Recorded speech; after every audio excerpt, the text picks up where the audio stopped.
Noong gabing iyon, nang matanggap ko ang imbitasyon para sa party ng promotion ng dati kong asawa bilang CEO, nangiinig ang kamay ko na halos mabitawan ko ang aking cellphone. Ang mga kumikinang na salita sa screen ay parang isang malamig na sampal sa aking mukha, malugod na inaanyayahan bilang panauhing pandangal. Kakalagda ko lang ng aming annulment papers wala pang isang linggo. Kalilinis lang ng pangalan ko sa kumpanyang ako mismo ang tumulong na itatag. Pero meron pa rin siyang lakas ng loob na imbitahan akong panoorin ang kanyang koronasyon. Hindi ko pa lubos maisip kung saan niya kinukuha ang kanyang kumpiyansa. Nang ang aking tatay, ang lalaking bihirang magsalita sa buong buhay niya, ay sumulyap lang sa screen. Ngumisi ng may kahulugan at dahan-dahang nagsabi, "Pumunta ka, may magandang palabas kang mapapanood." Sa sandaling iyon bigla kong napagtanto na ang handaang ito ay hindi para sa selebrasyon, kundi pambungad na yugto para sa isang dula kung saan ang aking inakalang nagwagi ay siya palang malapit ng mawalan ng lahat. Kinaumagahan ang kulay ng langit ay parang abo hindi umuulan, pero mabigat at nakakapanikip ng dibdib. Ang Hall of Justice ay nakatago sa likod ng mga lumang puno ng akasya. Ang sahig na gawa sa baldosa ay may mga lamat na batik-batik sa mga bakas ng panahon. Nakaupo ako sa isang pamilyar na berdeng plastik na upuan. Ang dalawang kamay ay nakapatong sa aking mga hita. Malamig ang aking mga palad kahit nasunod-sunod ang pagpapawis nito. Nasa harap ko ang kasulatan ng annulment manipis, ngunit parang sinlakas ng bigat ng isang buong buhay na handa ng paghatiin sa dalawa. Si Marco ang asawa ko, o mas tamang sabihing dati kong asawa ay nakaupo sa tapat ko. Nakasuot siya ng kulay abong suit puting polo na walang gusot at kumikinang sa kanyang pulso ang relo na binili ko para sa kanya noong unang business trip naming dalawa. Ang kanyang muka ay kalmado sa isang di pangkaraniwang paraan, ang kanyang mga mata ay hindi umiiwas at hindi rin nag-abalang magpanggap na may pagsisisi. Para sa kanya ang umagang ito ay parang isang pulong administratibo kaysa sa pagtatapos ng isang halos 10 taong pagsasama. "Nabasa mo na bang mabuti?" tanong niya. Ang boses niya ay pantay, hindi mataas, hindi mababa na para bang takot siyang may magkamaling isipin na minsan ay nagmahalan kami ng lubusan. Tumango ako. Sa totoo lang, kabisado ko na ito. Ang mga tuntunin sa ari-arian ay napakaikli at malamig. Aalis akong walang dala. Walang shares sa kumpanya, walang karapatang makialam, walang responsibilidad at wala ring benepisyo. Isang nasirang pagsasama na inayos, na parang pagtatapos ng isang kontrata sa trabaho. Itinulak ng clerk of court ang papel patungo sa akin. Ang itim na ballpen ay bahagyang gumulong sa ibabaw ng lumang kahoy na mesa, lumikha ng isang tuyong tunog. Ang tunog na iyon, kahit mahina, ay umalingaw-ngaw sa isip ko na parang pagsara ng isang bakal na tarangkahan. Kinuha ko ang ballpen, dumampi ang dulo nito sa papel, at bahagyang nanginig ang aking kamay. Hindi dahil sa takot, kundi dahil bigla kong naalala ang mga unang araw na magkasama naming itinatayo ang aming pangarap. Ang masikip na inuupahang kwarto, ang aming mesa ay isang piraso ng plywood na nakapatong sa 2 karton.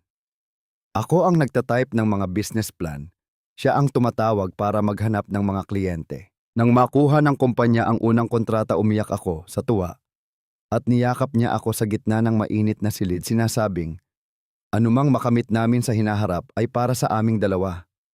Pero ngayon ang lahat ng iyon ay nauwi sa 2 salita, wala na. Lumagda ako. Ang guhit ng aking panulat ay dire-diretso, walang patid, walang pag-aalinlangan. Maging ako ay nagulat sa sarili kong katatagan. Nang makumpleto ang pirma, isang malakas na stamp mula sa clerk of court, ang tumapos sa lahat, ang tunog ng selyo ay tuyo at malamig, parang pagpukpok ng martilyo sa takip ng kabaong ng isang yugto ng aking buhay. Unang tumayo si Marco, inayos ang kanyang kwelyo at maikling nagsabi, "Tapos na. Pwede ka nang umuwi at mag-impake kahit kailan mo gusto."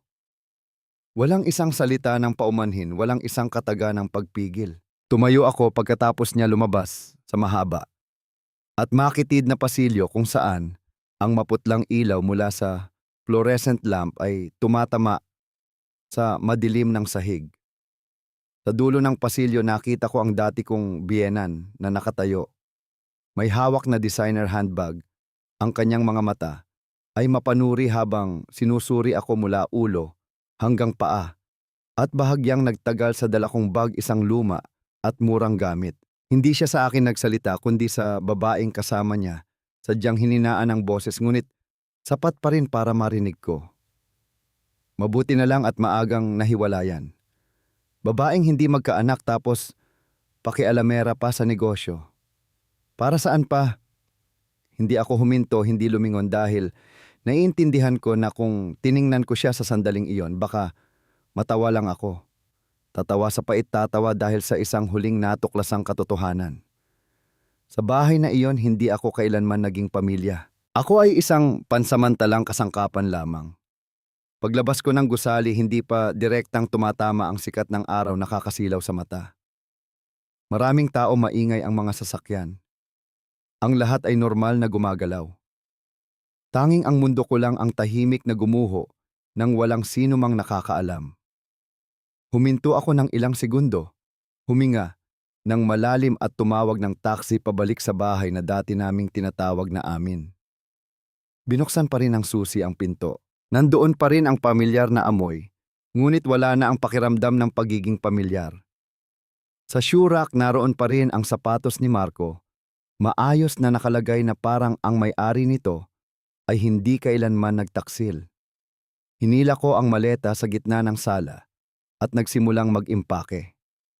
Bawat cabinet na binubuksan ko ay isang piraso ng alaala. Ang damit na isinuot ko sa anniversary party ng kumpanya, ang mga dokumento na pinagpuyatan kong i-edit, ang mga notebook na puno ng mga plano para sa pag-unlad na pinaniniwalaan kong kinabukasan naming dalawa. At bigla akong natigilan. Ang pinakailalim na drawer kung saan ko itinatago ang pinakamahahalagang mga file, walang laman. Hinalughog ko ang buong silid, binuksan ang bawat aparador, hinila ang bawat drawer, ang puso ko'y kumakabog ng malakas na halos mabingi ako. Nandoon pa rin ang computer, ngunit nang buksan ko lahat ng account ay naka-log out na. Ang recovery email ay pinalitan na. Napaupo ako sa sahig, nakatingin sa blankong screen. Isang malamig na pakiramdam ang gumapang sa aking likuran. Noon ko naintindihan na ang annulment ay simula pa lamang. Ang naghihintay sa akin sa hinaharap ay hindi kalayaan kundi isang laro ng chess na matagal nang inayos. Isang laro kung saan itinulak na ako palabas bago ko pa man namalayan na tinatrato na pala akong talunan. At iyon ang sandali na napagtanto ko na ang kwento ko ay hindi nagtatapos sa pirma sa papel ng annulment. Ito ay nagsisimula pa lamang. Halos isang oras akong nakaupo sa sala ng bahay ni na mama at tatay nang hindi nagsasalita. Sa mesa isang tasa ng kape na lumamig na, ang singaw ay matagal nang nawala. Sa labas hindi pa direktang tumatama ang sikat ng araw sa mga bougainvillea, nakakasilaw, ngunit ang puso ko ay madilim na parang may nagbaba ng kurtina. Hindi ako minadali ni tatay, hindi nagtanong. Naiintindihan niya na may mga pagbagsak na kailangan ng tao ng ilang sandali ng katahimikan para pulutin ang bawat basag na piraso ng kanyang sarili. Ako ang unang bumasag sa katahimikan. Tay, kung kinuha na nila lahat ng papeles, pinalitan ang mga account at tinanggal ang access ko. Ibig sabihin, wala na talaga akong natira, tama po ba? Huminga ng malalim si tatay. Dahan-dahang ibinaba ang tasa. Ngunit ang tunog ng pagtama nito sa mesa ay malinaw na narinig. Hindi, sabi niya, nawalan ka ng access pero hindi ibig sabihin na nawala na sa iyo ang kumpanya. Tumingala ako kay tatay. Bumilis ang tibok ng puso ko. Pero sa papel nilinis na po nila lahat. Tinitigan ako ni tatay, ang boses niya ay mabagal ngunit matatag. Ang mga papeles, ay may halaga lamang kung ito ay legal. Kung ang mga papeles ay ginawa sa pamamagitan ng panloloko isa lamang, itong palabas na naghihintay ng araw na mabunyag. Tumayo siya, kinuha mula sa isang aparador ang isang lumang laptop. Gasgas na ang mga gilid nito, pudpod na ang mga letra sa keyboard, ngunit nang buksan niya ito, gumana ito ng maayos sa isang kakaibang paraan. "Tingnan mo ito," sabi ni tatay. Lumapit ako. Nag-log in si tatay sa isang folder na naka-encrypt na may napakahabang password. Nang lumitaw ang mga file, na tulala ako. Nasa loob ang napakaraming na-scan na file, ang orihinal na kontrata ng capital contribution, mga minuto ng mga pulong ng shareholders mula sa mga unang taon, mga email exchange tungkol sa diskarte sa pagitan ko at ng mga partner. At ang pinakamahalaga, isang kasunduan sa shares na nakapangalan sa akin na nilagdaan bago pa man ang huling pagbabago sa estruktura ng kumpanya. Nanginginig ako. "Paano ninyo po nakuha ang mga ito?" Mapait na ngumiti si tatay. "Hindi ako nagtiwala sa lalaking yan mula nang magsimula siyang maglihim sa iyo tungkol sa pera. Tahimik lang akong nag-iingat ng kopya.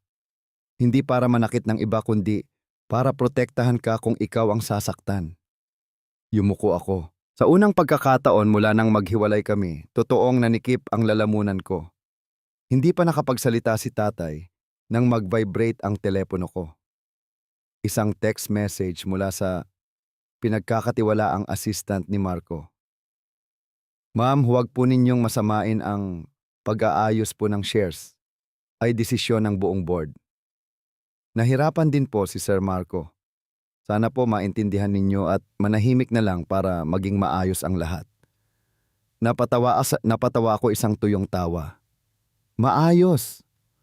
Ang gaan pakinggan ng salitang iyon. Maayos para kanino? Para sa taong itinapon o para sa nagnakaw na gusto pang manahimik ang biktima? Tiningnan ni tatay ang text message at umiling. Nagsisimula na sila. Kapag pinayuhan kang manahimik, ibig sabihin takot na takot silang magsalita ka. Huminga ako ng malalim. Sa unang pagkakataon sa araw na iyon, ang takot sa loob ko ay nagsimulang mapalitan ng ibang bagay. Katinuan. Nang hapong iyon, sinubukan kong mag-log in muli sa internal system ng kumpanya gamit ang mga lumang account. Lahat ay nag-error. Ang website ng kumpanya ay nagbago na sa About Us section. Ang larawan ni Marco ay nasa gitna. Sa ilalim may malaking nakasulat, CEO at founder. Wala na ang pangalan ko, wala na ang posisyon kong co-founder. Wala nang anumang bakas na minsan ay umiral ako. Tiningnan ko ang listahan ng mga shareholder na pampubliko. Wala ang pangalan ko. Pinatay ko ang screen. Sa sandaling iyon, naintindihan ko ang isang masakit ngunit totoong bagay. Hindi lang nila gustong kunin ang kumpanya, gusto nilang burahin ako sa kasaysayan nito. Gabi nakatanggap ako ng isa pang tawag. Mula ito sa isang dating kasosyo, isa sa mga direktang nakatrabaho ko noong mga unang taon. Nag-aalangan ang boses niya. "Tumawag lang ako para kumustahin ka. Nabalitaan ko na wala ka na raw kinalaman sa kumpanya." Nanahimik ako ng ilang segundo bago sumagot. "Kanino mo narinig?" Bumuntong hininga siya. "Kay Marco. Sabi niya kusa ka raw umalis, tumanggap ng pera at lumayo." Hinigpitan ko ang hawak sa telepono. Ang nasa isip ko noon ay hindi galit kundi isang nagyayelong pakiramdam. Malamig dahil hindi lang mga dokumento ang ninakaw kundi pati ang aking karangalan ay unti-unti ring sinisira. Binaba ko ang telepono, nakaupo ng walang kilos sa upuan. Lumabas si Mama, ipinatong ang kanyang kamay sa aking balikat. Nanginginig ang boses. "Anak, baka pwedeng palampasin na lang natin, ituring na lang nating malas." Bago pa ako makasagot, nagsalita si tatay, matatag ang boses. "Hindi." Tumingin siya sa akin, malalim at seryoso ang kanyang mga mata. "Kung bibitaw ka, ang kwento nila tungkol sa'yo ang magiging nag-iisang katotohanan." Bumaling siya sa akin, malinaw ang bawat salita. "Hindi mo kailangang labanan sila ngayon. Kailangan mo lang magpakita sa tamang oras." Tumingin ako kay tatay, malakas ang kabog ng dibdib ko. Kailan po ang tamang oras? Kinuha ni tatay ang telepono ko at binuksan muli ang email ng imbitasyon sa party ng promotion ni Marco bilang CEO. Ang ilaw mula sa screen ay tumama sa kanyang muka. Mas lalong lumitaw ang kanyang mga kulubot, ngunit ang kanyang mga mata ay matalim at malamig. Dahan-dahan siyang nagsalita. Ito ay kapag iniisip nilang, talo ka na. Kapag nakatayo na sila sa entablado sa harap ng lahat ng shareholders, media at mga kasosyo. Kapag naniniwala na silang wala ka nang babalikan, ibinalik niya ang telepono sa akin. Sa gabing iyon, hindi ka darating bilang dating asawa. Darating ka bilang isang taong ninakawan ng ₱1 bilyon. Hinawakan ko ng mahigpit ang telepono. Sa unang pagkakataon mula nang pumirma ako sa annulment papers, hindi ko na naramdaman na ako ang talunan. Sa labas unti-unting dumilim. Isa-isang sumindi ang mga ilaw sa kalsada. Tumingin ako sa bakuran sa harap ng bahay kung saan minsan ay isa akong babaeng naniniwala, sa kasal naniniwala sa salitang magkasama. Ngayon naintindihan ko na. May mga laro na sadyang hahayaan kang isipin na talo ka na, ngunit sa katotohanan sinisimulan pa lang nila ang pinakamalaking pagkakamali ng kanilang buhay. At ang party na iyon, ang magiging lugar kung saan ang lahat ng ninakaw ay sisimulan ng singilin. Naroon pa rin ang email ng imbitasyon maliwanag sa screen ng aking telepono na parang isang sinasadyang paalala. Itim na eleganteng background, gintong border, at ang logo ng kumpanya sa gitna, ang logo na ako mismo ang pumili ng bawat linya, bawat kulay, bawat espasyo ng letra. Sa ibaba ang formal na linya, pagtatalaga sa bagong Chief Executive Officer, Innovate Solutions Group. Nakabold ang pangalan ni Marco habang ang pangalan ko mas maliit at mas magalang ay nasa seksyon ng panauhing pandangal. Isang detalyadong pagkakaayos sapat na malapit para patunayan ang dati naming pinagsamahan, sapat na malayo para kumpirmahing hindi na ako kabilang sa entabladong iyon. Pinatay ko ang screen, sumandal sa upuan. Ang nasa isip ko ay hindi na nag-aalab na galit kundi isang nagyayelong pakiramdam ng isang taong inilagay sa isang magandang kahon na pelos komportable ngunit masikip at nakakasakal. Ganyan naman ang lahat ng patibong bago ito magsara, palagi kang aakitin ng pagiging magalang. Nang hapong iyon nakatanggap ako ng ilang tawag. May mga tunay na nangangamusta, may mga paikot-ikot na nag-uusisa. Ang tanong ay, iisa pa rin, okay ka lang ba? Isang tanong na mukhang nagmamalasakit, ngunit sa ilalim nito ay ang pag-usisa sa kung gaano kalaki ang aking pagkatalo. Sumagot ako ng maikli, hindi nagpapaliwanag.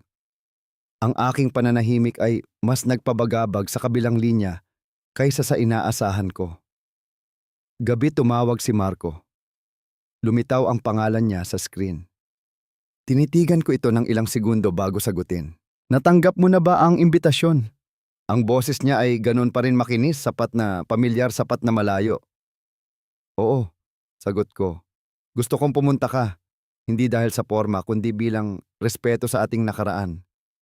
Sabi niya na para bang nagbibigay ng pabor. Ngumiti ako, isang ngiting hindi niya nakikita. Huwag kang mag-alala, darating ako. May bahagyang katahimikan sa kabilang linya, pagkatapos ay bumaba ang tono ng kanyang boses. Alam kong naiinis ka sa nangyari sa shares, pero lahat ay dumaan sa proseso. Kung darating ka, maiintindihan ng lahat na civilized ang paghihiwalay natin. Civilized. Inulit ko ang salita sa isip ko. Ang pagiging civilized sa paraan niya ay ang pagnakawan ka. At pagkatapos ay gusto pa niyang palakpakan mo siya. Sige, sabi ko, civilized. Binaba niya ang telepono. Ibinaba ko ang cellphone. Sa sala nakaupo pa rin si tatay. Ang dilaw na ilaw ay tumama sa kanyang kalmadong muka. Hindi niya ako tinanong kung ano ang sinabi ko kay Marco. Nagtanong siya ng ibang bagay, napakahina. Natatakot ka ba? Nag-isip ako ng ilang segundo. Opo, pero hindi na nanginginig. Tumango si tatay. Mabuti. Ang takot na hindi nanginginig, iyon ang simula ng pagiging gising. Ang mga sumunod na araw ay dumaan ng mabagal sa isang kakaibang paraan. Hindi ako nagmadali sa paghahanda na parang isang sundalong sasabak sa giyera at hindi rin ako umiwas. Namuhay ako sa tamang ritmo, kumain ng maayos, sapat ang tulog, naglalakad tuwing umaga. Si tatay naman ay tahimik na gumawa ng ilang maikling tawag, mahina ang boses, hindi ko marinig. Hindi ako nagtanong. Natuto akong magtiwala at sa pagkakataong ito sa tamang tao. Gabi bago ang party, binuksan ko ang aking aparador at pumili ng isang simpleng damit. Neutral ang kulay, hindi kumikinang, hindi magarbo. Hindi ako pupunta para agawin ang atensyon. Pupunta ako para manatiling nakatayo. Isinabit ko ang damit sa pinto ng aparador, tinitigan ito na parang isang tahimik na pangako. Bukas hindi ako bibigay. Kinaumagahan, nagising ang lungsod sa sikat ng araw. Ang convention center kung saan gaganapin ang party ay nasa isang malawak na kalsada. May dalawang hanay ng mga puno na nakalinya ng tuwid. Dagsaan ang mga sasakyan, mataas ang mga banner na may nakasulat na congratulations na kulay pula. Bumaba ako ng sasakyan. Humangin ng bahagya, dala ang amoy ng mga bulaklak na palamuti at mamahaling pabango. Ang Grand Hall ay nagniningning, mga chandelier, pulang karpet, ang tunog ng tawanan ay humahalo sa tunog ng mga nag-uumpugang baso. Mabilis akong tiningnan ng mga tao, sapat na para makilala ako bago sila umiwas ng tingin. May mga matang naaawa, may mga matang nag-uusisa, at meron ding mga matang nagagalak na itinago sa likod ng isang pormal na ngiti. At pagkatapos nakita ko si Marco. Nakatayo siya sa gitna ng hall, itim na suit, madilim na asul na kurbata, ang kulay na pinili ko para sa kanya sa isang mahalagang pulong noon. Kinakamayan niya ang mga bisita, malapad at puno ng kumpiyansa ang ngiti. Nang makita niya ako, lumapit siya. Nang mas mabilis ang kanyang mga mata, ay kumislap sa isang hindi maitatagong kasiyahan. "Dumating ka," sabi niya, iniabot ang kanyang kamay. Kinawayan ko siya. Mainit ang kanyang kamay, malamig ang akin. "Congratulations," sabi ko. Ngumiti siya, ang nangiti ng isang taong naniniwalang nasa kanya na ang lahat. "Salamat. Ngayong gabi maging komportable ka lang. Ituring mo ang sarili mo na parang pamilya." Pamilya. Tumango ako at binawi ang aking kamay. Tumugtog ang musika. Nagsimula na ang MC. Naghahanap ako ng upuan na hindi masyadong malapit sa entablado, hindi rin masyadong malayo. Dumating si tatay pagkatapos at umupo sa tabi ko. Tumingin siya sa paligid ng hall, ang kanyang mga mata ay kalmado na parang nanonood ng isang palabas na nabasa na niya ang script. "Marami-rami sila, ano?" bulong ko. "Oh," sagot ni tatay. "Mas maganda para mas malinaw ang usapan." Unti-unting lumiwanag ang mga ilaw sa entablado. Umakyat si Marco, hawak ang mikropono, malakas at puno ng kumpiyansa ang boses. Nagsalita siya tungkol sa kanyang paglalakbay, sa pagsisimula sa kanyang pananaw sa hinaharap. Paulit-ulit na binanggit ang kanyang pangalan, bawat palakpak ay parang isang tandang padamdam na kumukumpirma sa kanyang tagumpay. Nakikinig ako, walang emosyon, hanggang sa sinabi niya ang linyang, "Ako ang naglatag ng unang pundasyon para sa Innovate Solutions Group." Bahagyang nanikip ang dibdib ko, ngunit hindi masakit. Ito ay parang pakiramdam ng isang taong alam na malapit na siyang tawagin sa ibang paraan. Sumandal si tatay at bumulong, "Malapit na ang magandang parte." Huminga ako ng malalim. Sa gitna ng malakas na palakpakan, naiintindihan ko na nabuksan na ang patibong. At kapag ang mga tao ay abala sa paghanga sa kumikinang nakahon na pelus, madalas nilang nakakalimutang suriin kung matibay ba ang sahig na kanilang tinatapakan. Sa unahan naghihintay ang mga ilaw, at sa likod ng ngiting iyon isang pagkadulas ang papalapit na. Unti-unting humina ang musika sa hall, pinalitan ng mahabang palakpakan, habang yumuyuko si Marco para magpasalamat pagkatapos ng kanyang talumpati. Ang ilaw sa entablado ay dahan-dahang umikot, dumaan sa mga nagniningning na mukha, mamahaling suit at kumikinang na mga damit. Lahat ay may parehong ekspresyon, naniniwalang nasasaksihan nila ang isang lalaki sa tuktok ng kanyang karera. Tanging kami lang ni tatay ang hindi pumalakpak. Nakaupo ng tuwid si tatay. Ang dalawang kamay ay nakapatong sa kanyang mga tuhod. Ang kanyang mga mata ay kalmado sa isang paraan na hindi bagay sa dagat ng kagalakan. Tinitingnan niya ang entablado na parang isang magic show kung saan ang mga manonood ay nakatuon sa sombrero. Hindi alam kung saan itinago ang kuneho. Sumandal ako at bumulong. Tay, ngayon ko lang po naramdaman na medyo natatakot ako. Hindi ako tiningnan ni tatay, bahagya lang siyang ngumisi, isang napakagaang ng ngiti. Ngunit sapat na para kilabutan ako. Tama lang na matakot, bulong niya. Pero tandaan mo, ang pinakanakakatakot na tao sa silid na ito ay hindi ikaw. Lumiit ang lalamunan ko.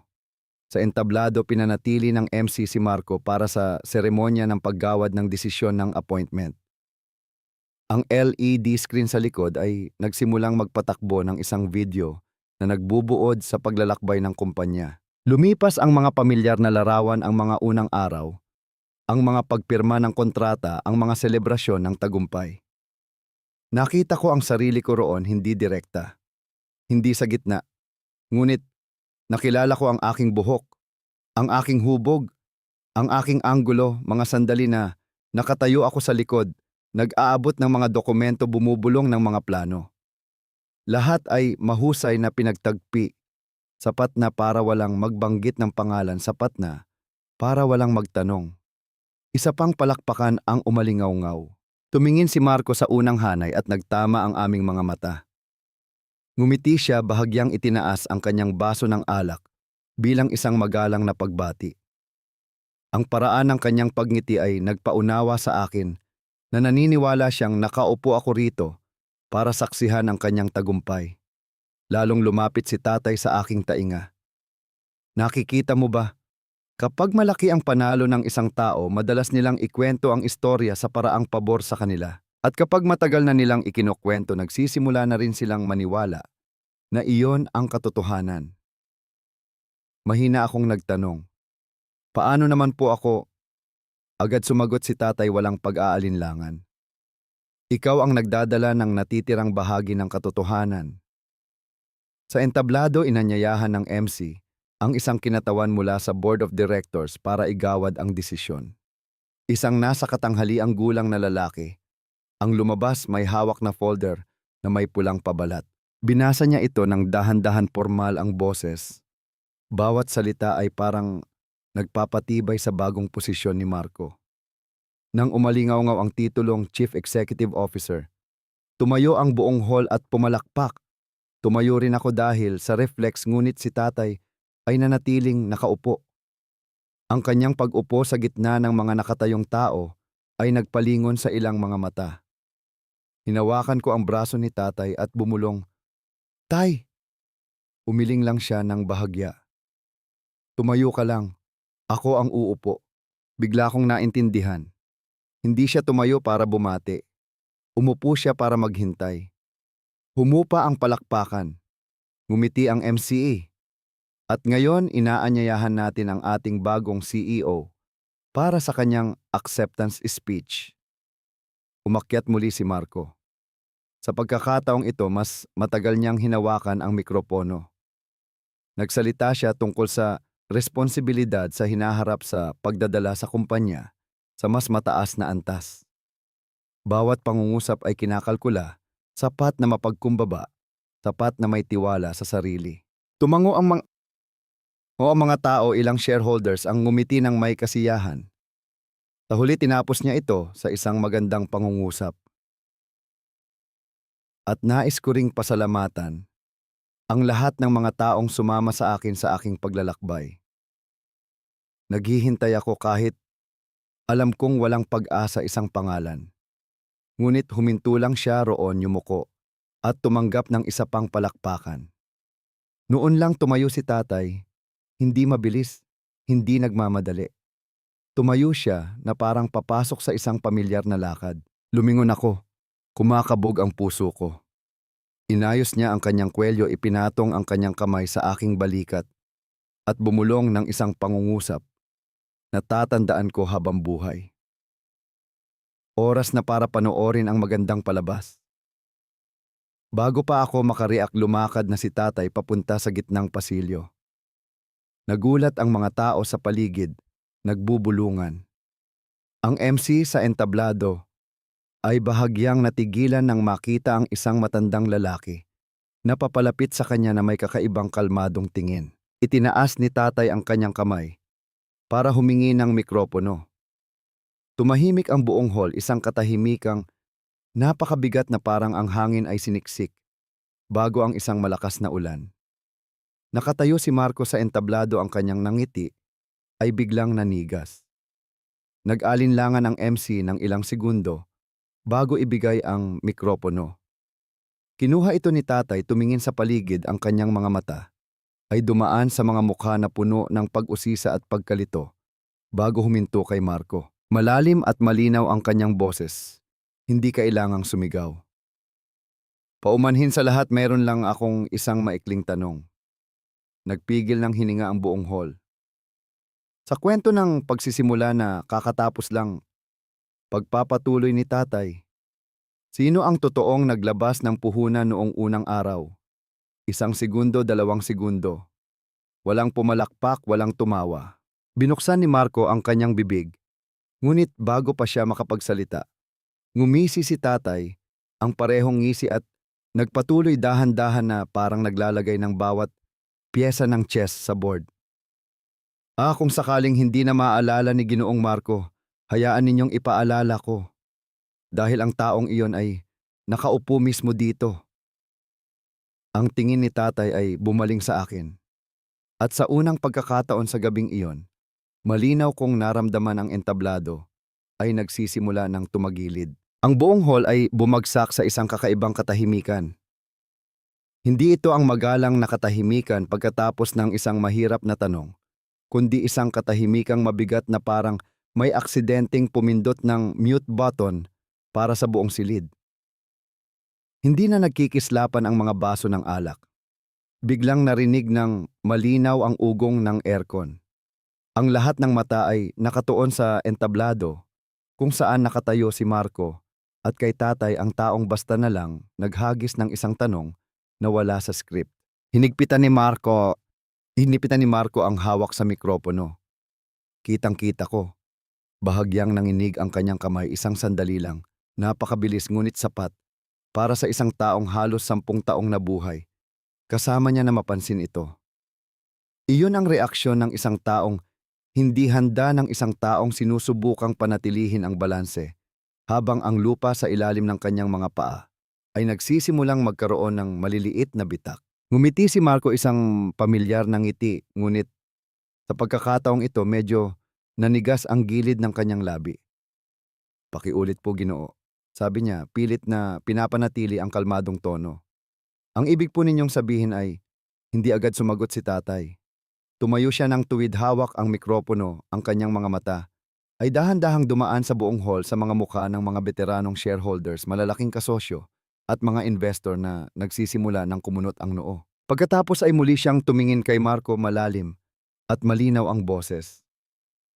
Simple lang ang ibig kong sabihin. Sino ang naglabas ng totoong pera noong panahon na wala pang pangalan ang kumpanya, wala pang logo, at wala pang kahit isang sentimong kita? Isang tao sa mesang malapit sa entablado, ang bahagyang umubo na bumasag sa nakakabinging katahimikan. Sa kabilang sulok, ilang ulo ang nagsimulang magbulungan. Nakita ko ang dati kong biyenan na nakaupo sa unang hanay na nagsisimulang hindi mapakali. Ang kanyang kamay ay mahigpit na nakahawak sa kanyang designer bag na para bang ito ang makapagbibigay sa kanya ng seguridad. Nag-ubo si Marco. Iyan po ay isang internal na usapin ng kumpanya, sabi niya. Ngayon po ay isang seremonya. Seremonya dito ng putol ni tatay, kalmado pa rin ang boses. Kaya mas dapat linawin dahil ang kasaysayan ng kumpanya ay isang bagay na maaalala ng mga tao matagal na panahon pagkatapos ng seremonyang ito. Ang hangin ay parang nagyelo. Ang MC na nakatayo sa tabi ni Marco ay nanigas ang ngiti sa kanyang labi. Hindi alam kung dapat bang mamagitan o umatras. Ang mga organizer sa ibaba ng entablado ay nagsimulang magpalitan ng nag-aalalang tingin. Ngunit huli na ang lahat. Kapag ang isang tanong ay nailabas na sa harap ng daan-daang tao, wala nang sino man ang may karapatang magpanggap na hindi nila ito narinig. Lumingon si Marco sa board of directors na parang naghahanap ng tulong, ngunit ang mga lalaking kanina lang ay pumapalakpak sa kanya ay tahimik na ngayon, umiiwas sa kanyang tingin o nakatuon sa kanilang mga telepono na para bang may sinusuri. Nagpatuloy si tatay, hindi mabilis, hindi mabagal. Noong unang itinatag ang kumpanya, may isang halaga ng pera na inilipat sa bank account nito. Hindi malaki para sa mayayaman, ngunit lahat na iyon para sa isang nagsisimula. Kaninong pangalan nakarehistro ang perang iyon? Sa pagkakataong ito, narinig ko ng malinaw ang paglunok ni Marco sa mikropono. Binuksan niya ang kanyang bibig at isinara muli. 1 segundo, 2 segundo, bawat lumilipas na segundo ay parang pinahaba. Naramdaman ko ang malakas na tibok ng puso ko. Hindi dahil sa takot, kundi dahil sa isang kakaibang pakiramdam. Ang katotohanan ay naghahanap ng sarili nitong daan palabas. Sa mga upuan sa likuran may nagsimulang magbulungan. Hindi ba't yung dating asawa niya? Yun, naalala ko dati lagi siyang kasama sa mga meeting. Parang siya yata talaga ang gumagawa ng mga plano. Ang maliliit na piraso ng palaisipan na dating kinalimutan ay nagsisimulang magkabit-kabit. Huminga ng malalim si Marco, sinusubukang bawiin ang kanyang boses. Ang sinasabi ninyo po ay nakakalito. Ang kumpanyang ito ay bunga ng aking dugot pawis. Dugot pawis, inulit ni tatay, bahagyang umangat ang gilid ng kanyang labi at puhunan ng iba. Ilang mahinang ang narinig, sapat para marinig ni Marco. Namutla ang kanyang muka, kahit napilit itong pinapaliwanag ng mga ilaw sa entablado. Tiningnan ko siya, ang lalaking minsan kong nakasama hanggang 2:00 o 3:00 ng umaga para kalkulahin ang bawat gastos. Sa unang pagkakataon, nakita ko siyang nawawala sa sarili niyang entablado. Lumingon si tatay sa akin, isang sulyap lang, ngunit sapat na para manikip ang dibdib ko. Sa kanyang mga mata, walang galit, walang pagmamalaki, tanging isang malinaw na mensahe, handa ka na ba? Tumayo ako. Bahagyang gumalaw ang upuan sa likod ko, lumikha ng isang maliit na ingay na umalingaw-ngaw sa katahimikan. Maraming mata ang bumaling sa akin. Humakbang ako pasulong, ramdam na ramdam ang pag-apak ng aking mga paa sa malambot na pulang karpet, ngunit hindi nito ako pinanghinaan ng loob. Nagsalita ako, hindi malakas, ngunit sapat na malinaw. Ang perang iyon ay galing sa akin. Nagkagulo ang buong hall. Mabilis na lumingon si Marco sa akin. Sa kanyang mga mata, mga mata sa unang pagkakataon, wala ng kumpiyansa o paghamak, kundi isang hindi maitagong pagkasindak. Tinitigan ko siya ng diretso sa isang paraan na ikinagulat ko mismo. At kung gusto mo, masasabi ko ng malinaw kung anong araw at anong oras ito inilipat. Sa sandaling iyon, naintindihan ko. Hindi na ito kwento lang namin ni Marco. Ito na ang oras na ang isang nakabaong katotohanan ay hinihila paakyat sa harap ng madla at ang laro ay opisyal ng nagbago ng direksyon. Sa sandaling binitiwan ko ang mga salitang iyon, ang hangin sa loob ng hall ay parang nabasag.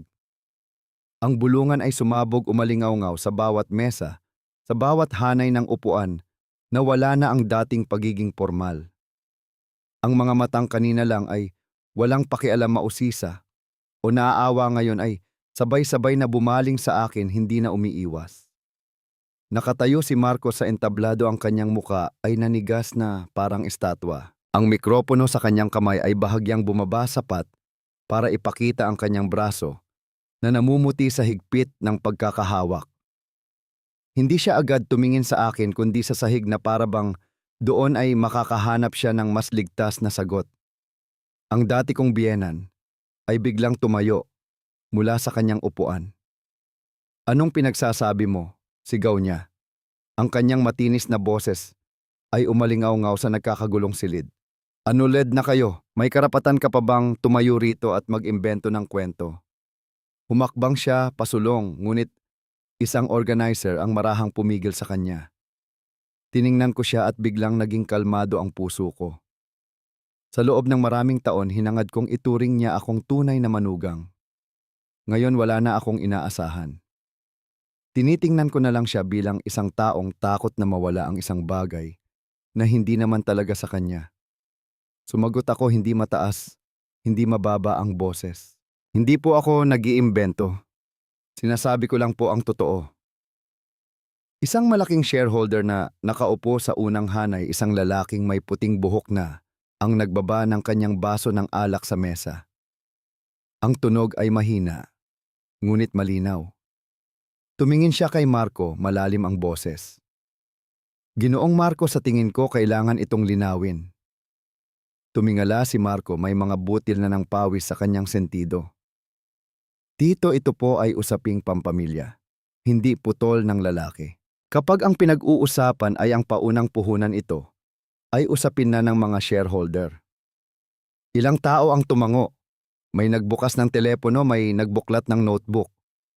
Wala nang nakangiti, wala nang nagtataas ng baso. Ang dating takasabikan ay napalitan na ng isang kolektibong pagdududa. Humakbang si tatay, tumayo sa tabi ko. Hindi niya kinuha ang mikropono, nagsalita lang siya ng sapat para marinig ng mga nasa unahan. Hindi kami naparito para manggulo. Naparito kami para ibalik ang tamang pangalan sa mga perang pinaghirapan. Lumingon siya sa isang miyembro ng board na kanina pa naninigas sa kanyang upuan. Kung kinakailangan, handa kaming magpakita ng mga bank transfer slips, kontrata ng capital contribution, at mga minuto ng mga pulong mula sa simula. Tama ba, anak? Tumango ako. Si Marco sa puntong ito ay tunay ng nataranta. Humakbang siya, mabilis ang boses. Sa tingin ko, mas mabuting mag-usap tayo ng pribado. Hindi mo kailangang gawing malaking issue ito. Tiningnan ko siya at bigla akong naawa. Dahan-dahan kong sinabi, bawat salita ay malinaw. Matagal na akong nanahimik. Ang gulo ay hindi ko pinili. Tumahimik muli ang buong hall. Isang babae sa kabilang mesa ang bumulong sa kanyang kasama. Kaya pala bigla na lang siyang nawala sa kumpanya.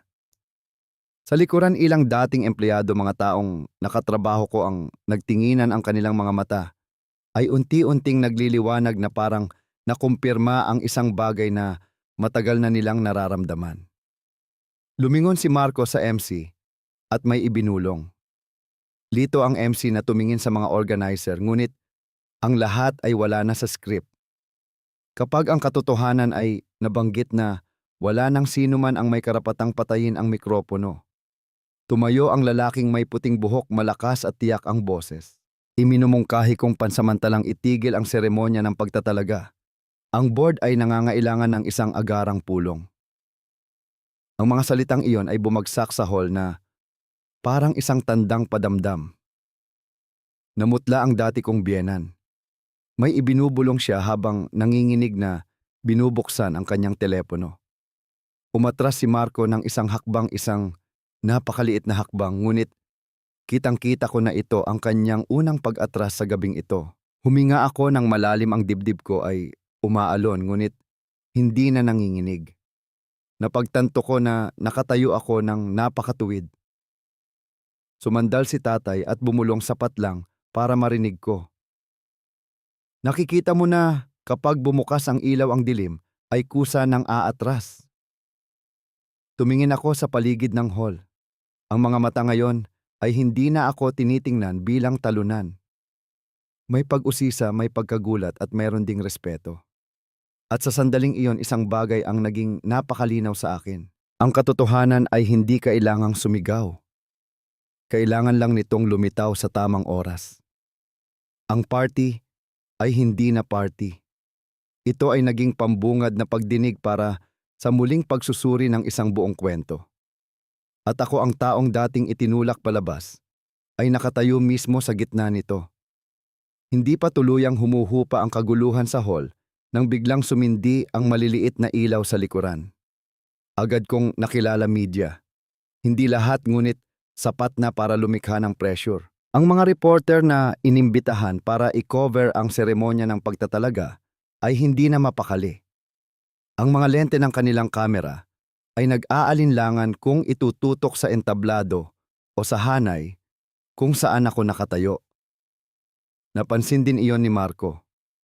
Huminga siya ng malalim, inayos ang kanyang kurbata at mabilis na isinuot sa kanyang pamilyar na mukha ang isa pang maskara, ang maskara ng isang kalmado at marangal na lalaki na may kontrol sa sitwasyon. Bumaba siya ng entablado. Hindi tumatakbo, hindi nagmamadali kundi dahan-dahan at tiyak ang bawat hakbang na para bang lahat ay nasa ilalim pa rin ng kanyang kontrol. Nang huminto siya sa harap ko, iniabot niya ang kanyang kamay, isang napakagandang pag-abot ng kamay. Agad na tumutok ang mga lente sa amin. Narinig ko ng malinaw ang sunod-sunod na pag-click ng mga kamera, ang mahinang ugong ng mga video camera sa gitna ng tensyonadong hangin. Nagsalita si Marco sapat na malakas para makuha ng mga mikropono, sapat na mainit para marinig ng iba ang kanyang mabuting intensyon. Kahit hiwalay na tayo, minsan kang naging kasama ko sa simula. Kung meron mang hindi pagkakaunawaan, sa tingin ko, dapat nating ayusin ito sa isang sibilisadong paraan. Sibilisado, iyan na naman ang salitang iyon. Ang kanyang kamay ay nanatiling nakalahad, nakabitin sa hangin, isang perpektong patibong sa harap ng media. Kung tatanggapin ko, magiging ako ang taong napakalma na. Kung tatanggihan ko, ako ang magiging kontrabida sa kanyang masayang araw. Nagpigil ng hininga ang hall. Hindi pumigil si tatay. Nakatayo lang siya at nagmamasid na parang matagal na niyang nakita ang galaw na ito. Tiningnan ko ang kamay ni Marco. Naalala ko ng malinaw ang kamay na ito ang pumirma sa mga papeles na hindi ko nabasa, ang dumapo sa aking balikat at nagsabing, "Magpahinga ka na, ako na ang bahala." Ang dahan-dahang kumuha ng lahat at pagkatapos ay ngumiti. Hindi ko agad inabot ang kanyang kamay. Tumingala ako at tinitigan siya ng diretso sa mata, sapat na matagal para makuha ng mga lente ang sandaling iyon. Pagkatapos iniabot ko ang aking kamay. Nagdampi ang aming mga kamay, ngunit hindi ko hinigpitan. Sapat lang para hindi magmukhang may komprontasyon, sapat lang para mapanatili ang isang malamig na distansya. Nagsalita ako, kalmado ang boses. Sumasang-ayon akong ayusin ito sa sibilisadong paraan. Pero ang sibilisasyon ay dapat magsimula sa katotohanan. Ang ngiti ni Marco ay bahagyang nanigas, isang sandali lang, napakabilis. Ngunit nakita ko at nakita rin ni tatay. Isang reporter ang humakbang malakas na nagtanong, "Maaari po ba ninyong kumpirmahin, ma'am, na kayo po ang nagbigay ng paunang puhunan para sa kumpanya?" Lahat ng mata ay bumaling sa akin. Akmang magsalita si Marco, ngunit naunahan ko na siya. Kinukumpirma ko. At handa akong makipagtulungan sa board of directors, sa mga autoridad o sa sino mang neutral na partido para linawin ito. Walang pag-atake, walang paninirang puri. Tanging kahandaan, isang bagay na mas nakakatakot kaysa sa direktang akusasyon. Binawi ni Marco ang kanyang kamay, mapait na ngumiti at lumingon sa media. "Pasensya na po, ito ay isang internal na usapin na kasalukuyang sinusuri. Ngayon po ay isang seremonya." Ang seremonya, nagsalita si tatay, ang kanyang boses ay malalim ngunit malakas, ay pansamantalang itinigil na. Humakbang siya, tumayo katabi ni Marco. Dalawang lalaki, isang pilit na pinapanatili ang imahe, isang hindi nangangailangan ng imahe ang magkaharap. Nagpatuloy si tatay. "Kakamayan mo lang ang anak ko sa harap ng kamera. Napakabuti. Kaya sa harap din ng kamera, hayaan mong tanungin kita." Lumingon si Marco, may pag-iingat sa kanyang mga mata. "Ang mga dokumento ng pagbabago ng shares, kailan mo pinirmahan?" Nagkagulo muli ang hall, isang direktang suntok sa kahinaan. Umatras si Marco at ngumiti, ngunit ang ngiti niya ay halatang pilit na. Pinirmahan ko po iyon ayon sa desisyon ng board. Anong desisyon? Tanong agad ni tatay. Anong pulong meron bang minutes of the meeting? Nanahimik si Marco. Hindi dahil wala siyang sagot, kundi dahil anumang sagot niya ngayon ay maaaring maging ebidensya. Mas lumapit ang mga lente. Nakatayo ako sa tabi niya at malinaw kong naramdaman ang pakikipagkamay ay hindi nakasalba sa kanya. Lalo lang nitong ginawang malinaw ang lahat sa publiko. At sa sandaling iyon, naintindihan ko kapag ang isang makapangyarihang tao ay nagsimulang magpanggap na mabait iyon, ang sandali na pinakakulang siya sa isang bagay na tinatawag na kontrol. Ang party ay hindi na para sa pagbati. Naging entablado na ito ng mga tanong na hindi matatakasan. At alam ko ang susunod na suntok ay hindi na manggagaling sa akin. Pagkatapos ng pakikipagkamay sa harap ng mga kamera, ang tensyon sa hall ay hindi na pasabog kundi naging nakakasakal. Tulad ng isang silid na matagal nang nakasara ng bahagyang buksan lahat, ay nahirapang huminga. Hindi alam kung dapat bang magsalita o manahimik. Bumalik si Marco sa direksyon ng entablado, pilit na binabawi ang kontrol.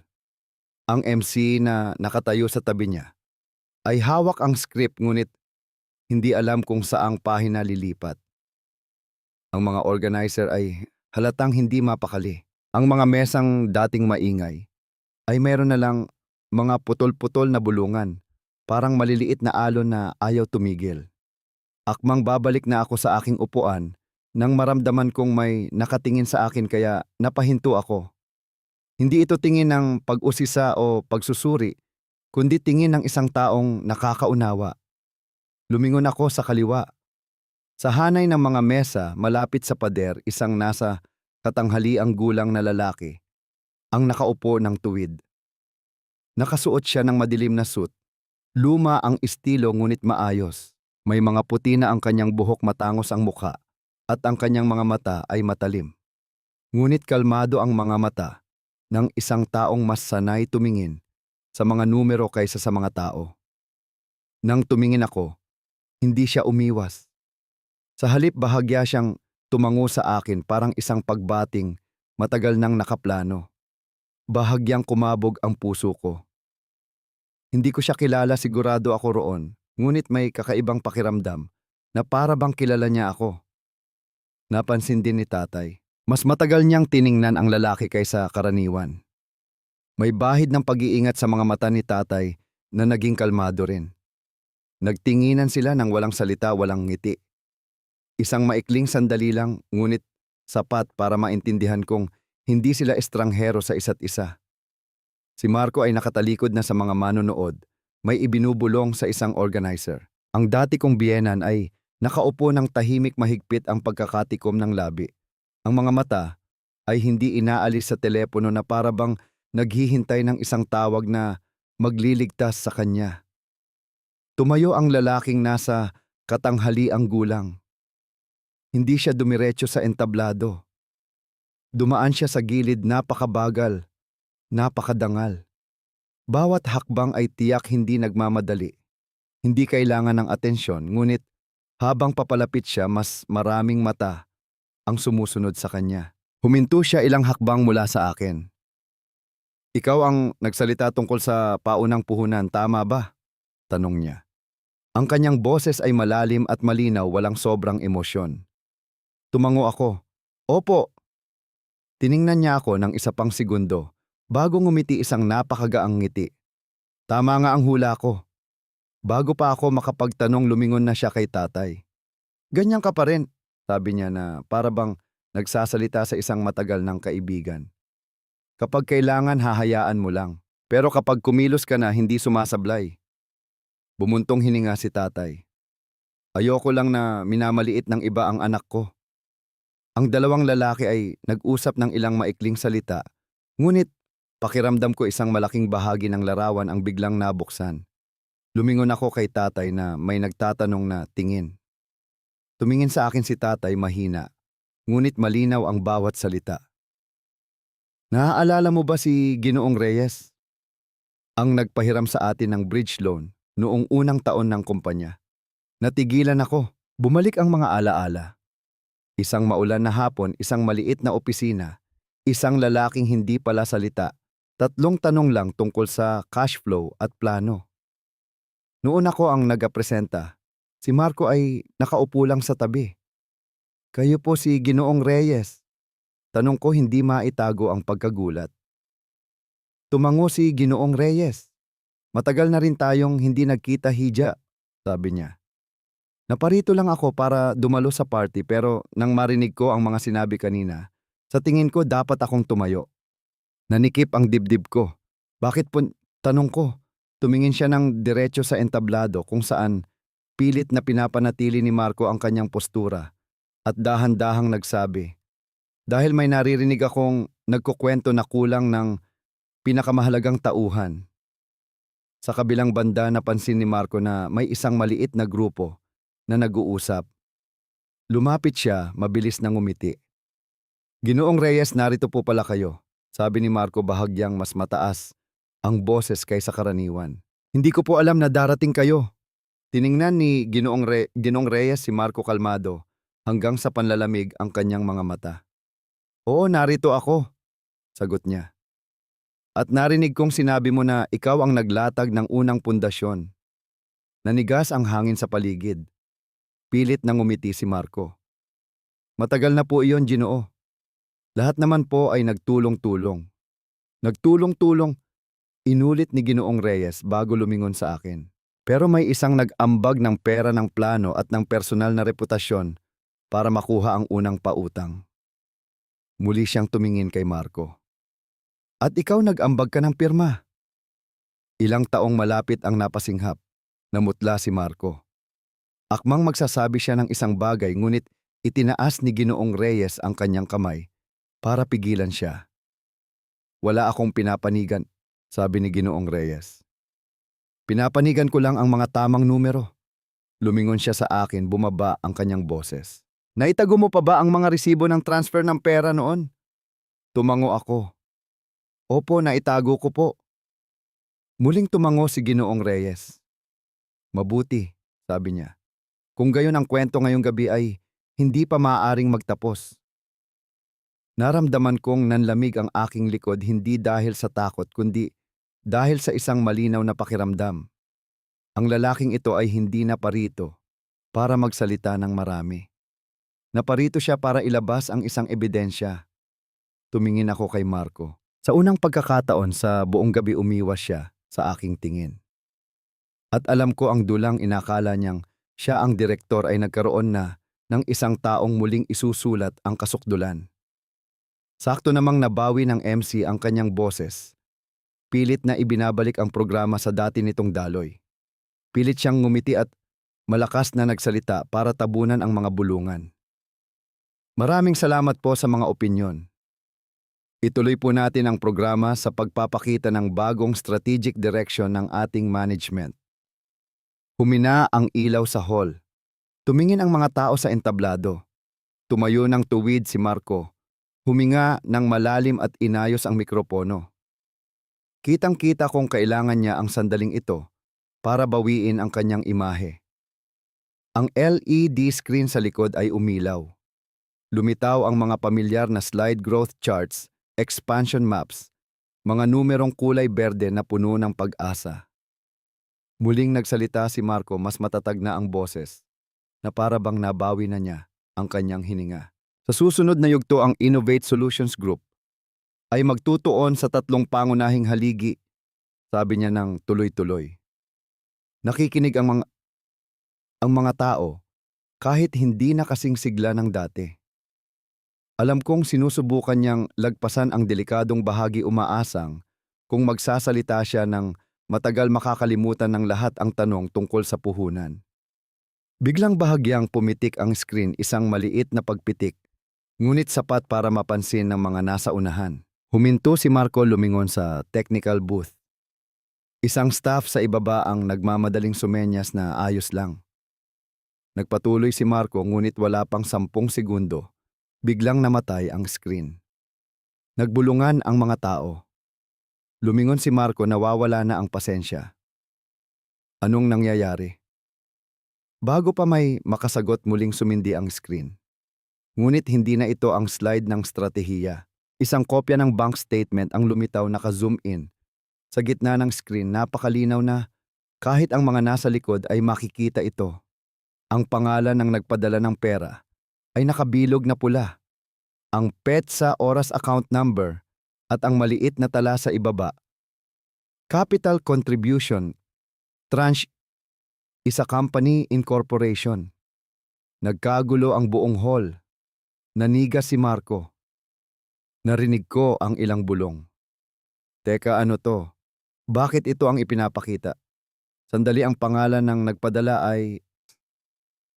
Ang pangalan ko malinaw na nakasulat, hindi maikakaila. Naramdaman kong kumabog ng malakas ang puso ko, ngunit hindi sa takot. Dahil ang sandaling ito bahagya ko ng nahulaan nang makita ko ang tingin ni Ginoong Reyes kanina. Lumingon si Marco sa technical booth, sumigaw. Sino ang nagpahintulot na ipakita yan? Humakbang si Ginoong Reyes. Hindi niya kailangan ng mikropono, ngunit ang kanyang boses ay umaling-awngaw. Ako. Lahat ay lumingon sa kanya. Ang ipinapakitang iyan, pagpapatuloy niya, ay bahagi ng due diligence file na hiniling ko noong pinahiram ko ng bridge loan ang kumpanya. Iminungkahi ko lang na ipakita muli ang tamang datos. Namutla si Marco, ang pawis sa kanyang noo ay hindi na maitago sa ilalim ng mga ilaw. Nakatayo si tatay sa tabi ko, mahina, ngunit matatag ang boses. Nakikita mo na ang katotohanan ay hindi kailangang pagtalunan. Kailangan lang itong buksan. Lumipat ang screen sa susunod na slide. Isang email ang lumitaw, isang mahabang usapan sa pagitan ko at ni Ginoong Reyes tungkol sa cash flow plano, sa pagbabayad ng utang at mga diskarte sa operasyon. Ang pangalang CC Marco ay tahimik na nakalagay sa itaas, patunay na alam ni Marco ang lahat mula pa sa simula. Ang bulungan ay naging malinaw na talakayan. Isang shareholder ang tumayo, galit ang boses. Ginoong Marco, paano mo ito ipapaliwanag? Binuksan ni Marco ang kanyang bibig. Walang lumabas na salita. Nakabukas ang mikropono, ngunit ang boses niya ay parang naipit sa lalamunan. Akmang puputulin ng MC ang lahat, ngunit itinaas ni Ginoong Reyes ang kanyang kamay. Hayaan ninyong tapusin ko. Tumingin siya ng diretso sa Board of Directors. Sa appointment documents na ipinadala sa akin noong nakaraang linggo, ang pangalan niya. Turo niya sa akin ay hindi man lang nabanggit. Iyon ay isang malubhang pagkukulang. Yumuko si Marco, hindi dahil sa pagpapakumbaba, kundi dahil wala na siyang ibang mapagtingnan. Nakatayo ako roon at malinaw na naramdaman ang seremonyang ito ay opisyal nang nawala sa kanyang kontrol at ang mga bagay na binura sa mga papeles ay bumabalik sa harap ng lahat. Huminto ang LED screen sa huling slide, isang linya lang ng teksto sa puting background, itim na letra. Ang paunang puhunan ay nangangailangan ng muling pagpapatunay. Ang hall ay nalunod sa isang bagong katahimikan, mas mabigat, mas malalim. At alam ko, hindi na ito pagdududa. Ito na ay ebidensya. Ang promotion party ay naging isang pampublikong pagbubukas ng kaso. Pagkatapos ng huling salita sa LED screen, walang nagsalita ng ilang segundo. Ito ang uri ng katahimikan kung saan naririnig mo ang tibok ng iyong sariling puso. Ang mga upuang balot sa tela ay hindi na gumagalaw. Ang mga baso ng alak na ibinaba sa mesa ay hindi na muling inaangat. Lahat ay naghihintay, ngunit walang nakakaalam kung ano ang hinihintay. Nakatayo pa rin si Marco sa entablado tuwid, ang kanyang likod, ngunit bahagyang nakayuko ang ulo. Ang mikropono ay nakabitin sa harap ng kanyang dibdib na parang isang bagay na walang silbi. Hindi na siya nagbabasa ng slides, hindi na nagtatalumpati. Ang kanyang mukha ngayon ay parang isang taong hinubara ng maskara sa harap ng madla, tanging pagod at pag-iingat na lang ang natira. Biglang tumayo si tatay, hindi nagmamadali, hindi maingay. Tumayo siya mula sa gitnang hanay, isang napaka-ordinaryong kilos, Ngunit nagawa nitong pagtuunan siya ng lahat ng mata sa hall. May mga sandali na ang kapangyarihan ay hindi nangangailangan ng mikropono o entablado. Ito ay nasa paraan ng pagtayo ng isang tao, ng tuwid sa gitna ng karamihan. Inayos ni tatay ang kanyang kwelyo at lumakad papunta sa pasilyo. Ang tunog ng kanyang sapatos sa karpet ay napakahina, ngunit bawat hakbang ay parang pumupukpok sa tensyon na naiipon sa silid. Huminto siya at lumingon sa entablado. Paumanhin, sabi ni tatay, malalim at malinaw ang boses. May isa pa akong tanong. Walang pumutol sa kanya. Walang nangahas. Hindi agad tumingin si tatay kay Marco. Tumingin siya sa board of directors na naninigas sa kanilang mga upuan sa unang hanay bago dahan-dahang nagpatuloy. Sa appointment profile na ipinakita kanina, malinaw na nakasaad ang listahan ng mga founding shareholders, tama ba? Isang lalaki sa board ang tumango, paos ang boses. Tama. Kung gayon, sabi ni tatay, maaari ko bang malaman anong dokumento ang naging basehan para kumpirmahin na ang listahang iyon ay kumpleto? Ang tanong ay bumagsak sa hall na parang isang mabigat na bato. Walang sumagot agad. Lumingon si Marco sa katabi niya, isang miyembro ng board na parang naghahanap ng daan palabas, ngunit umiwas ito ng tingin yumuko at binuklat ang mga papeles sa harap niya. Bahagyang nanginginig ang kamay. Nagpatuloy si tatay, hindi naghihintay ng sagot. Dahil ayon sa nakikita ko, itinaas niya ang kanyang kamay paturo sa LED screen. Meron kahit isang capital contributor na tinanggal sa listahan. Lumingon siya sa akin, bahagyang lumambot ang kanyang boses, ngunit sapat pa ring malakas para marinig ng buong hall. At ang taong iyon ay ang anak ko. Isang alon ng bulungan ang umangat. Hindi na mga putol-putol na salita kundi mga piraso ng palaisipan na nagiging isang buong larawan. Nakita ko ang ilang shareholders na mabilis na nagpalitan ng tingin. May nagbukas ng telepono, may nagsimulang magsulat. Humakbang si Marco, mabilis ang boses. Tito, pwede po bang mamaya na yan? Mamaya, putol ni tatay, at sa unang pagkakataon, naging mas matalas ang kanyang boses. Kailan ang mamaya? Kapag tapos na kayong lahat, pumirma, magpakuha ng litrato, at magkunwaring walang narinig. Natigilan si Marco. Tinitigan siya ni tatay. Hindi ako tumututol na maging CEO ka. Ang tinututulan ko ay ang pagiging CEO mo base sa isang kwentong pinutol. Ilang mahinang tama ang narinig mula sa likuran. Muling lumingon si tatay sa board. Kung ang gabing ito ay para sa transparency, maaari po ba naming malaman sino ang nagmungkahi ng kasalukuyang listahan ng shareholders? Sino ang pumirma para kumpirmahin ito? At sino ang mananagot kung ang listahang iyon ay mali? Nanigas ang hangin. Ang MC sa gilid ng entablado ay hawak ang mikropono, ngunit hindi nangahas magsalita. Ang mga organizer ay patuloy na nagpapalitan ng tingin. Ang dati kong biyenan ay lalong yumuko, ang dalawang kamay ay mahigpit na nakahawak sa kanyang bag na parang takot na pati iyon ay suriin ang pinagmulan. Isang miyembro ng board ang sa wakas ay tumayo, mabigat ang boses. Kailangan naming itigil pansamantala ang seremonya para suriin muli ang mga dokumento. Tumango si tatay, napakabagal. Yan ang makatarungan. Lumingon siya sa akin, marahang ipinatong ang kanyang kamay sa aking balikat. Isang napakaliit na pagdamping, ngunit nagpatatag sa akin higit pa sa anumang salita. Si Marco ay hindi na nagsalita. Nakatayo siya sa gitna ng maliwanag na entablado, ngunit mukha siyang naiwan sa dilim. Tiningnan ko siya, wala nang galit, wala nang sakit, tanging isang malinaw na pakiramdam. Kapag ang katotohanan ay sinimulan ng tanungin ng tamang mga tanong, lahat ng paliwanag ay nagiging walang silbi. Ang seremonya ng pagtatalaga ay opisyal nang itinigil sa kalagitnaan.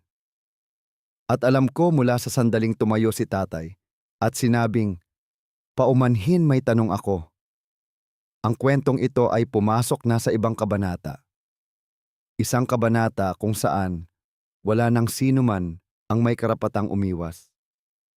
Itinigil ang seremonya ngunit walang tumayo para umalis.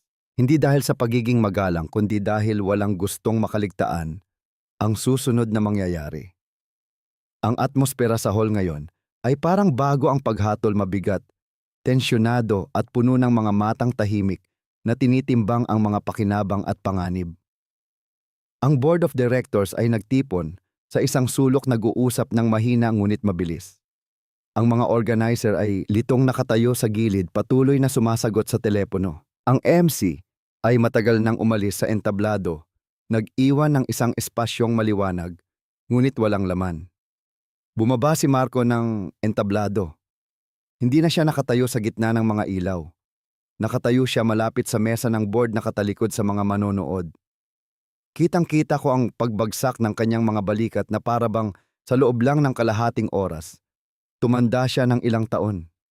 Isang miyembro ng board ang lumingon kay tatay, mahina ngunit matigas ang boses. Sinasabi mong meron kang kompletong mga dokumento para patunayan ito, tama ba? Tumango si tatay. Tama. At hindi lang galing sa isang panig. Lumingon siya sa akin, agad kong naintindihan. Binuksan ko ang aking bag at inilabas ang isang manipis na folder, hindi makapal, hindi malaki, ngunit bawat papel sa loob ay isang bagay na sinubukang burahin ng iba sa kwento. Inilagay ko ang folder sa mesa. Ang tunog ng papel na dumampi sa kahoy ay napakahina, ngunit nakita kong nagulat si Marco, isang miyembro ng board na nakasalamin, ang mabilis na nagbasa sa bawat pahina. Huminto siya sa ikatlong pahina, kumunot ang noo. Ang minutes ng shareholder meeting noong unang taon. May pirma mo? Opo, sagot ko. At pirma rin niya. Tumingin ako kay Marco. Hindi niya itinanggi, umiwas lang siya ng tingin. Nagpatuloy ang lalaki. Ang kontrata ng capital contribution, ikaw ang nag-ambag, tama? Opo. Kung gayon, bakit sa huling dokumento ng pagbabago ng shares wala na ang pangalan mo? Ang tanong na iyon, kahit hindi malakas, ay umalingaw-ngaw na parang martilyo. Nagsalita si Marco Paos at nagmamadali. Iyon ay dahil sa isang internal na kasunduan pagkatapos ng aming annulment. Ngumiti ako, hindi masayang ng ngiti kundi ngiti ng isang taong matagal nang naghihintay sa mga salitang ito. Tama ka. Sagot ko, meron kaming kasunduan, ngunit ang kasunduang iyon ay walang anumang probisyon tungkol sa paglilipat ng shares. Inilabas ko ang isa pang papel. Ito ang aming kasunduan sa annulment. Maaari ninyong suriin. Tumahimik muli ang silid. Kinuha ng isa pang shareholder ang kasunduan at binasa ng mabuti. Tumingala siya, mabagal ang boses. Walang probisyon sa paglilipat. Walang probisyon sa pagtalikod sa karapatan bilang shareholder. Lumingon siya kay Marco. Paano mo ito ipapaliwanag? Hinigpitan ni Marco ang kanyang mga kamay, nagtikom ang labi at pagkatapos ay nagsalita. Sa unang pagkakataon ay hindi na makinis ang tono. Pumayag siya sa salita. Isang "oh" ang narinig mula sa maraming direksyon. Ngumisi si tatay. Pumayag sa salita. Inulit niya kalmado ang boses. Kung gayon, maaari ko rin bang itanong kaninong pirma ang nasa ilalim ng mga dokumento ng pagbabago ng shares? Itinulak ng isang miyembro ng board ang folder papunta kay Marco. Tumingin si Marco pababa. Nakita ko ang paggalaw ng kanyang lalamunan. Pirma ko, mahina niyang sabi. At ang pirma ng kumpirmasyon mula sa shareholder na tinanggal. Tanong ng isa pa. Nanahimik si Marco. Walang nagmadali sa kanya. Ang katahimikang iyon mismo, ang pinakamalaking pressure. Nagsalita si tatay, napakapantay. Sa ilalim ng Corporation Code, ang pagbabago ng shares ay nangangailangan ng legal na pahintulot mula sa lahat ng kasangkot na partido. Kung wala iyon, ano ang tawag doon? Mga ginoo ng board. Isang tao ang mahinang nagsabi, sapat para marinig, illegal. Sumunod ang isa pa. Maaaring mayroong palatandaan ng pamimeke ng dokumento. Biglang tumingala si Marco. Hindi. Halos sumabog siya. Hindi ako nameke. Wala pa kaming konklusyon. sabi ng lalaking may puting buhok. Ngunit kailangan naming i-verify ang pirma. Nanigas ang hangin. Tiningnan ko si Marco. Sa unang pagkakataon mula nang maghiwalay kami, nakita ko sa kanyang mga mata, hindi ang kumpiyansa o paghamak kundi tunay na pagkasindak. Lumingon si tatay sa akin at bumulong. Nakikita mo na, kapag ang isang tao ay umaasa sa mga pekeng papeles, ang mga papeles mismo ang unang magtataksil sa kanila. Tumango ako. Sa aking isip isang huling piraso ng palaisipan ang nabuo. Hindi lang nila gustong nakawin ang kumpanya. Naniniwala silang kayang ibaon ng mga papeles ang isang tao. Ngunit nakalimutan nila ang isang simpleng bagay, ang mga papeles ay walang konsensya. Mayroon lamang itong katotohanan o pamemeke. At kapag ang pamemeke ay nabunyag sa harap ng madla, lahat ng ngiting itinayo ay guguho sa katahimikan. Nang gabing iyon ang laro, ay hindi na tungkol sa mga salita. Naging laro na ito ng mga pirma. At alam kong ang taong pumirma ng mali ay malapit ng magbayad. Nang matapos ang mga salitang i-verify ang pirma, bago pa man magkaroon ng bulungan, isang matinis na boses ang sumira sa mabigat na atmosfera. Tama na! Biglang tumayo ang dati kong biyenan. Ang upuan sa likod niya ay gumawa ng isang nakakabinging tunog. Mabilis siyang lumakad. Pasulong namumula ang muka, ang kanyang mga mata ay hindi na maitago ang pagkasindak. Ngunit ang kanyang boses ay sadyang itinaas malakas at matalas ang boses ng isang taong gustong bawiin ang kontrol sa pamamagitan ng pag-pressure sa madla. Hindi ko na kayang maupo at pakinggan pa ang mga kasinungalingan ng babaeng yan. Itinuro niya ako. Annulled na sila, tumanggap na siya ng pera, tapos babalik siya para habulin ang kumpanya. Ano yan kung hindi kasakiman? Isang alon ng bulungan ang agad na kumalat. Nakita ko ang ilang mga matang nagsimulang mag-alinlangan. May mga hindi nakakaintindi ng batas. May mga nakikinig lang sa mga salitang madaling tumama sa emosyon. Annulled, tumanggap ng pera, kasakiman. Iyon mismo ang gusto niya. Lumingon si Marco sa kanyang ina, may bahid ng pagkasindak. Hindi dahil mali ang sinabi niya, kundi dahil sobra ang sinabi niya. Ngunit hindi na siya mapigilan. Mula simula hanggang dulo ang kumpanyang ito ay nakapangalan sa anak ko. Pagpapatuloy niya, nanginginig ang boses ngunit pilit pa ring sumisigaw. Siya ang nag-asikaso ng mga papeles, siya ang nakipag-ugnayan, siya ang may responsibilidad. At siya, muli niya akong tinuro. Nakaupo lang doon at pumipirma ng kung ano-anong walang kwenta. Tapos ngayon babalik para humingi ng parte. Ilang tao ang tumango, hindi dahil naniniwala sila kundi dahil hindi pa nila napag-ugnay ang lahat ng impormasyon. Humakbang si tatay ngunit itinaas ko ang aking kamay. Tay, ako na po. Lahat ay lumingon sa akin. Tinitigan ko ang dati kong biyenan. Sa unang pagkakataon, hindi ko na siya tinawag na tita. Sa puso ko, matagal nang patay ang salitang iyon. Nagsalita ako pantay, ang boses. Hindi mataas, hindi nanginginig. Sinasabi po ninyong sakim ako. Pwede po ba akong magtanong? Natigilan siya ng isang sandali ngunit itinaas pa rin ang kanyang baba. Magtanong ka. Kailan po ako naging sakim? Pagpapatuloy ko, tumahimik ang hall. Noong ginamit ko po ba ang sarili kong pera para sa paunang puhunan? O noong nagpuyat ako ng maraming gabi para isulat ang business plan? Para makuha ang unang pautang? O noong ginamit ko ang personal kong reputasyon para hindi ma-freeze ang pondo ng kumpanya? Humakbang ako. O naging sakin po ba ako nang pumirma ako sa annulment at hindi kinuha kahit isang share dahil naniniwala akong hindi gagawa ng masama ang pamilya? Isang mahinang "oh" ang narinig mula sa likuran. Namutla ang dati kong biyenan ngunit pilit pa ring sumagot. Kung hindi mo kinuha, edi huwag. Bakit ka babalik para maningil? Ngumiti ako.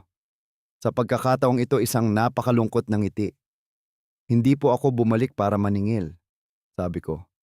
Bumalik po ako dahil may kumuha ng hindi sa kanya. Isang babaeng shareholder ang nagsalita, matalas ngunit kalmado ang boses. Sinabi ninyong tumanggap siya ng pera. Anong pera po iyon? Meron po bang patunay? Namutla ang dati kong biyenan. Pera, pera, mula sa kasunduan ng annulment. Mabilis niyang sagot. Maaari po ba naming makita? Sabi agad ng babae. Walang paikot-ikot, walang emosyon. Isang simpleng hiling para sa ebidensya. Lumingon ang dati kong biyenan kay Marco. Nanatiling tahimik si Marco, maputla ang mukha. Nagsalita si tatay, mabagal ngunit mabigat na parang martilyo ang bawat salita. Kung iyon ay pera mula sa annulment, may kinalaman lamang iyon sa conjugal properties. Ang share sa isang korporasyon ay isang legal na entity. Ang dalawang bagay na iyon ay hindi maaaring paghaluin. Ilang tao ang malakas na tumango. Nagsimulang magbago ang pananaw ng karamihan. Hindi na ito emosyonal na bulungan, kundi mga konkretong tanong, malamig at malinaw. Mayroon bang deed of assignment? Mayroon bang kasunduan sa pagtalikod sa shares? Mayroon bang pirma ng kumpirmasyon? Bawat tanong ay parang isang hiwa. Nagsimulang humingal ang dati kong biyenan. Napagtanto niyang dinala niya ang buong usapan sa larangan ng batas kung saan walang silbi ang emosyon. Lumingon siya sa akin, bumaba ang kanyang boses. Halos nagmamakaawa, ngunit pilit pa ring pinapanatili ang dignidad. Ginagawa mo ito? Hindi mo ba iniisip ang kahihiyan ng pamilya? Tiningnan ko siya ng matagal at pagkatapos ay nagsalita ako ng mabagal at malinaw. Inisip ko po ang pamilya sa loob ng maraming taon. Pero ngayon, kailangan ko pong isipin ang katarungan para sa sarili ko. Ang silid ay nalunod sa katahimikan. Hindi na ito tensyonadong katahimikan, kundi katahimikan ng pagkaunawa. Naintindihan ko ang isang bagay ng napakalinaw: kapag ang katotohanan ay sapat na malakas, lahat ng personal na pag-atake ay lalo lang naglalantad sa takot ng nagsasalita. Umupo ang dati kong biyenan at parang gumuho siya. At ako, sa unang pagkakataon sa gabing iyon, ay nakatayo ng tuwid nang hindi na kailangang palakasin ang loob ko. Dahil alam ko mula sa sandaling tinawag niya akong sakim na dating manugang, ang laro ng emosyon ay nabigo. At mula rito, tanging ebidensya na lang ang mangingibabaw. Pagkatapos umupo ng dati kong biyenan, wala nang nagsalita ng anumang batay sa emosyon. Ang lahat ng mata ngayon ay nakatuon sa board of directors. Wala nang kumakampi dahil sa pakiramdam. Kumakampi na sila sa katotohanan na napakalinaw ng nakalatag sa mesa. Tumayo ang lalaking may puting buhok, ang chairman ng board. Hindi niya kailangan ng mikropono. Ang kanyang boses ay malalim at malinaw, dala ang autoridad ng isang taong sanay gumawa ng mahihirap na desisyon. Ipinapahayag namin ang pansamantalang pagsuspinde sa bisa ng desisyon ng pagtatalaga sa bagong Chief Executive Officer hanggang sa makumpleto ang pagpapatunay sa pinagmula ng puhunan at sa mga kaugnay na pirma. Ang mga salitang iyon ay parang martilyong bumagsak sa sahig. Nanigas si Marco. Wala nang mga ilaw ng pagbati, wala nang palakpakan, wala nang bagong CEO. Tanging isang lalaking nakasuot ng mamahaling suit na nakatayong mag-isa sa gitna ng sarili niyang party. Lumingon ang chairman sa akin. Hinihiling namin ang iyong kooperasyon sa pagbibigay ng orihinal na mga dokumento sa loob ng linggong ito. Makikipag-ugnayan kami sa isang independent auditor at sa mga autoridad kung kinakailangan. Tumango ako. Opo, handa po ako. Tumango rin siya at sa unang pagkakataon ang tingin niya sa akin ay hindi na pagsusuri kundi pagkilala. Noon lang lumapit si Marco Paus ang boses. Talaga bang gusto mong dalhin ang lahat sa ganito kalayo? Tinitigan ko siya ng matagal. Hindi na bilang asawang minsan siyang minahal. Hindi na bilang babaeng nagtiis para sa pamilya, kundi bilang isang tao na nakaharap sa isang taong nagkamali. Hindi, sagot ko. Hindi ko ito tinutulak. Hinitinto ko lang ang paghila sa iyo. Yumuko siya. Sa unang pagkakataon nakita kong wala na siyang masasandalan. Tiningnan ako ng dati kong biyenan, nanginginig ang mga labi. Hindi na siya nagalit, hindi na nanisi. Sa kanyang mga mata ngayon, tanging isang huling pagsisisi. Ang nakikita ang uri ng pagsisisi na dumarating kapag nawala na ang lahat at napagtanto mong napakarami mong isinakripisyo. Ngunit huli na ang lahat. Ang party ay natapos sa katahimikan. Walang toast, walang picture taking. Tanging mga taong tahimik na tumayo at umuwi dala ang isang aral na hindi nakasulat sa programa. Lumabas ako ng hall kasama si tatay. Sa labas malamig ang hangin ng gabi, maliwanag pa rin ang mga ilaw ng lungsod. Ang mga sasakyan ay patuloy na tumatakbo na parang walang gumuho sa likod ng mga pintong iyon. Huminga ako ng malalim, pakiramdam ko sa unang pagkakataon. Sa loob ng maraming taon, hindi na mabigat ang aking dibdib. Huminto si tatay at tiningnan ako, malumanay ang boses. Magaling ang ginawa mo, anak. Umiling ako, bahagyang ngumiti. Hindi po ako ang magaling. Tumigil lang po akong tumakbo. Isip ketim. Ipinatong ni tatay ang kanyang kamay sa aking balikat. Isang bihirang ngiti ang sumilay sa gilid ng kanyang mga mata. Sapat na iyon. Ilang buwan ang lumipas, inilabas ang resulta ng investigasyon. Napatunayang pineke ang pirma, kinansela ang mga dokumento ng pagbabago ng shares. Tinanggal si Marco sa lahat ng kanyang posisyon sa pamamahala at ang kumpanya sa huli ay ibinalik sa tamang legal na istruktura nito. Hindi na ako bumalik bilang CEO. Pinili kong legal na i-withdraw ang aking puhunan, kunin ang nararapat sa akin at umalis ng tahimik, walang galit, walang sama ng loob. May nagtanong sa akin, bakit hindi ka na lang nanatili? Dugot pawis mo rin naman ang kumpanyang iyon. Ngumiti lang ako. Dahil may mga lugar na kahit minsan ay naging pangarap, kapag nagising ka na, hindi mo na dapat balikan pa. Nagsimula ako ng bagong buhay, hindi maingay, walang entablado, ngunit payapa. At naintindihan ko ang isang bagay, ng napakalinaw, isang bagay na marahil ay hindi ko maiintindihan kung hindi ako dumaan sa pagkawasak. May mga taong kayang nakawin ang pera, ngunit hindi nila kailanman mananakaw ang tunay na halaga ng isang tao. Ang party noong gabing iyon para sa marami ay isang eskandalo. Para sa akin iyon ang araw na nabawi ko ang aking sarili. Ang aral ng kwento sa buhay, may mga pagkakataon na kailangan nating manahimik para sa kapayapaan. Ngunit may mga sandali rin na kung patuloy tayong mananahimik, mawawala natin ang ating sarili. Ang kwentong ito ay hindi tungkol sa paghihiganti at lalong hindi tungkol sa pagkapanalo. Ito ay tungkol sa halaga ng katotohanan at paggalang sa sarili. Kapag nasa tama ka, huwag kang matakot sa paninira. Kapag ninakawan ka, huwag kang basta susuko. At kapag mayroon kang sapat na ebidensya at tapang, tumayo ka at magsalita. Maaaring masira ang pamilya, maaaring mawala ang pera, ngunit kung mapapanatili mo ang iyong dignidad, talino at katapangan, walang sinuman ang makakanakaw sa iyong kinabukasan. May mga sugat na nagdudulot ng sakit, ngunit sila rin ang nagtuturo sa atin na maging mas matatag at mas matalino sa buhay. Maraming salamat sa pakikinig hanggang sa huli.